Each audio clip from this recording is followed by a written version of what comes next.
안녕하세요. 저는 큰나무 동산 22살 권민성입니다. 이번 큰나무 동산 학예수련회는 부르심과 보내심이라는 주제로 진행되었습니다. 저는 처음 어머니의 전도로 신성교회에 오게 되었습니다. 중학교 때 수련회를 가보라는 이야기로 가보았지만 워낙 내성적인 성격 때문에 적응하지 못하고 하루 만에 집으로 도망갔습니다. 계속해서 어머니는 제가 교회에 가길 원하셨고 고등학교 2학년 때 정식으로 꾸준히 다니게 되었습니다. 감사한 선생님들과 함께 오는 형, 누나, 친구, 동생들이 있어서 꽤 열심히 다녔던 것 같습니다. 그리고 이때 세례도 받았습니다. 하지만 고등학교 3학년이 되어서 고등부를 회장으로 섬기게 되었지만 코로나가 시작되었습니다.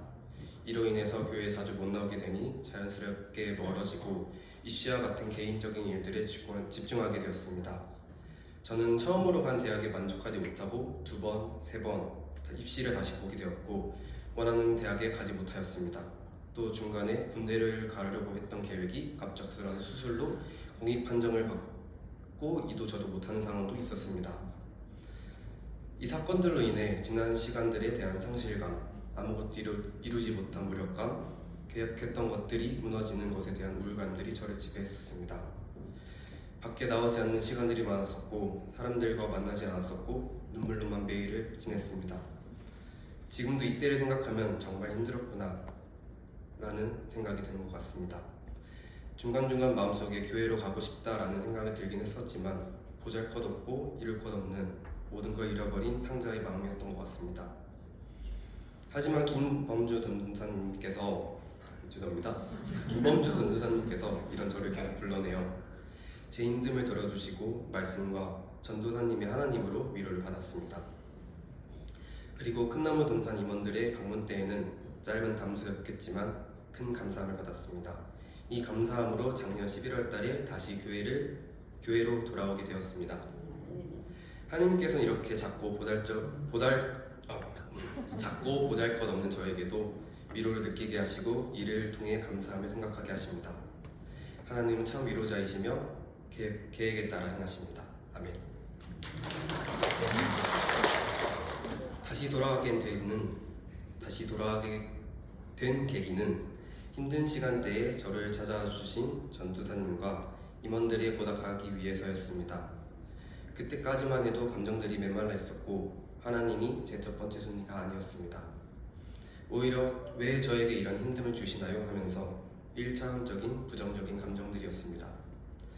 교회를 자주 나오고 싶은 마음이 있었기에 예전에 했던 찬양팀이라도 들어가서 전공을 살리고 찬양팀에 묶여있으면 자주 나오겠지라는 생각으로 찬양팀에 들어갔습니다. 그런 어린 생각을 가지고 임했지만 점점 찬양을 할수록 즐거워지고 마음이 편안해졌습니다. 그리고 조금씩 하나님에 대해 궁금해지고 예전에 부정적인 생각들이 많이 줄어들었습니다. 그런 상태에서 수련회에서 찬양팀으로 가게 되니 기대가 되었습니다. 하나님을 만나 물어보고 싶은 것도 많았었던 것 같습니다. 그래서 처음으로 제 스스로의 의지로 수련회에 가게 되었습니다. 큰나무 수련회에서 평소 말에 섞지 않았던 사람들과 이야기하고 활동하고 집회 때 찬양을 부르다 보니 새로운 즐거움들이 생겨났습니다. 그러다 보니 평소에는 잘하지 않던 기도가 회복되었고 찬양팀이어서 짧다면 짧은 기도 시간이었지만 감사하게도 하나님을 만난 것 같습니다. 하나님과의 만남은 이전의 기도들과는 사뭇 달랐습니다. 질문을 하면 뜸들여서 오는 대답이 아닌 즉답으로 제게 다가왔습니다. 음악이라는 어떻게 보면 불안한 길을 가고 있는 저는 어떻게 흘러갈지 모르는 미래에 대한 두려움이 있었습니다. 지금 걸어가고 있는 음악의 길을 계속 가도 되냐고 여쭈어보았고 주님께서는 말린 적이 없다, 계속해라 라는 말을 해주셨습니다. 그 말을 들은 저는 세상에 노래를 해야 합니까? 아니면 주님을 높여드리는 찬양을 해야 합니까? 라고 여쭈어보았습니다. 주님은 세상에 노래를 해라.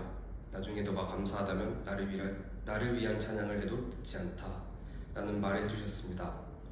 저는 아직 믿을 수 없는 마음에 예전에 이수 담임 목사님의 설교 내용 중에 하나님께 간절히 원하고 바라고 떼써라 라는 내용을 기억하고는 하나님 이렇게 말해주셨으니 나중에 제가 음악을 하지 않고 다른 길을 걷고 있다면 하나님께 낙방 한번 괜찮겠습니까? 라고 어떻게 보면 무례한 질문을 했습니다.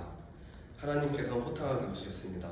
그리고는 너가 나를 아직 믿을 수 없고 내 길을 확신할 수 없다면 너의 약속을 들어 나를 믿게 하고 내 길을 걸어가게 하겠다라고 답해 주셨습니다.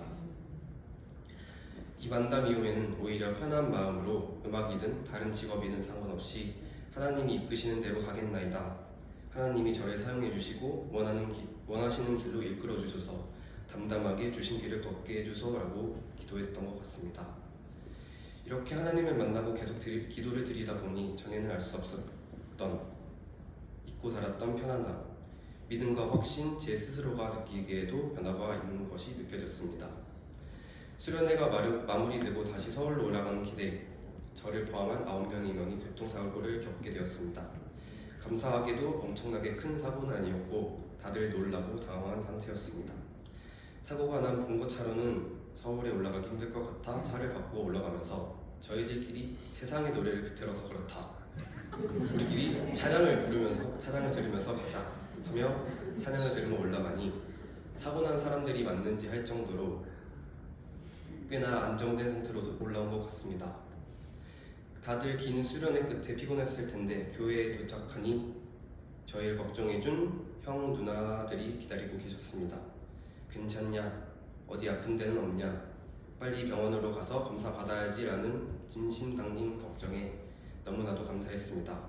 다행히 다들 크게 다친 곳 없이 통원 치료 받으며 잘 마무리 되어가고 있습니다.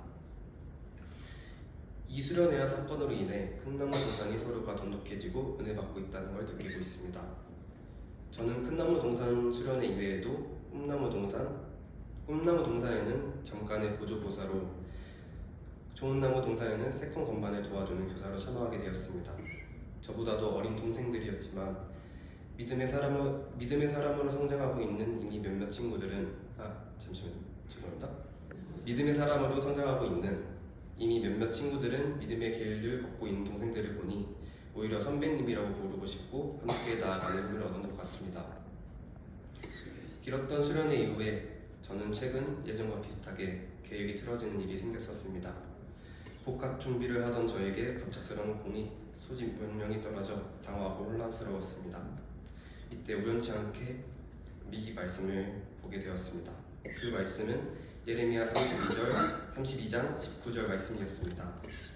주는 책략에 크시며 하시는 일에 능하시며 인류의 모든 일을 주목하시며 그의 길과 그의 행위의 열매대로 보응하시나이다.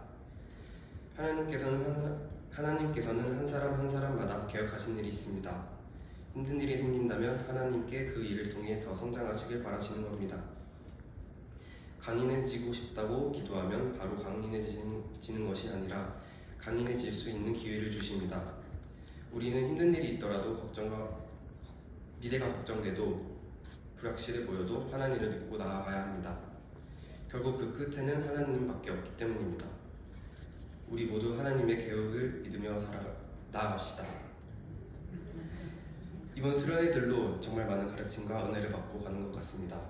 큰나무 동산 그리고 좋은나무 동산, 꿈나무 동산 수련회를 위해 기도해 주시고 물질로 후원해 주셔서 감사합니다. 그리고 인도해 주시고 은혜 내려주신 하나님께 감사합니다.